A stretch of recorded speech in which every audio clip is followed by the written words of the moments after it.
உங்க எல்லாருக்கும் நான் சொல்றேன், மன வெளிச்சமா சொல்றேன், நம்ம புள்ள நம்ம பேச்ச கேட்காதுமா. இங்க யாராவது இருக்கிறீங்களா என் புள்ளைய என் பேச்ச கேக்குது அப்படின்னு கை தூக்குறவங்க யாராவது? உடனே பக்கத்துல அவங்க அம்மா கைய கீழே போடு. எனக்கு தெரியாதா? ஏன் தெரியுமா அந்த அம்மா அப்படி சொல்லுச்சு?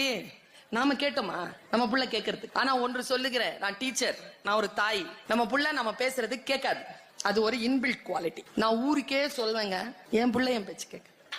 அம்மா ப்ளீஸ் பிஹேவ் லைக் மை அம்மா. அம்மா எப்ப பார்த்தாலும் மைக்க பிடிக்காதம்மா அம்மா.